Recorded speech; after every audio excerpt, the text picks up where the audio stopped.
If L and P present the angular momentum and linear momentum respectively of a particle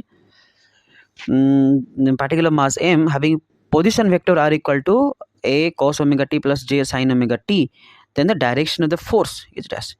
इसमें लिखा है omega given है, मतलब omega लिखा है, गिवन में ओमेगा लिखा है, ओमेगा लिखा है मतलब ये वाला जो मोशन कर रहा है, ये जो इक्वेशन लिखा है, this equation represent SHM. This ये SHM का इक्वेशन होता है. SHM में जनरल इक्वेशन ऑफ डिस्प्लेसमेंट इस फॉर्म में होता है.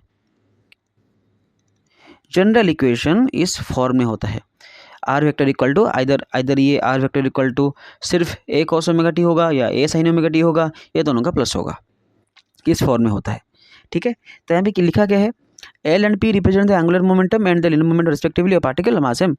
देन पूछा direction of the force, force का डायरेक्शन किस तरफ होगा, ये हमको पूछा है. नाउ हमको पता है जो एक्सेलेरेशन होता है, एक्सेलेरेशन ये होता है माइनस ओमेगा स्क्वायर वाई.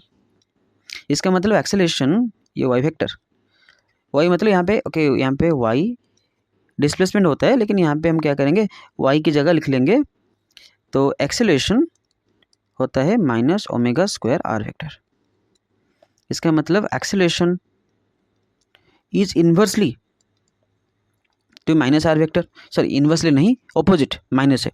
मतलब आर का वेक्टर, आर वेक्टर जिस डायरेक्शन में होगा, ए वेक्टर उसके ऑपोजिट में होगा. तो अगर आर का वैल्यू है, अगर आर है राइट की तरफ, अगर हमारा डिस्प्लेसमेंट हो रहा है राइट की तरफ, तो ए एक्सेलरेशन होगा लेफ्ट की तरफ. अगर एक्सेलरेशन लेफ्ट की तरफ तो फोर्स भी होगा लेफ्ट की तरफ, ठीक है. तो हमें पूछा क्या है, the direction of the force is dash. The direction of the force will be opposite to R. It's a very easy question.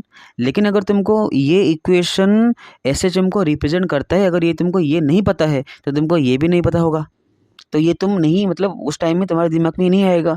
तो इसीलिए हर जो तुम जो पढ़ते हो ना, तो उसका जो जनरल इक्वेशन होता है उसको याद रखना है ना. इस यहाँ पे मुझे कैसे पता चला कि ये कहीं जनरल इक्वेशन SHM है, क्योंकि SHM का जो जनरल इक्वेशन होता है वो कॉस में होता है, साइन में होता है, ये ऐसे दोनों मिला के होता है. तो इसलिए उससे मतलब मुझे पता चल गया कि ये SHM का इक्वेशन है.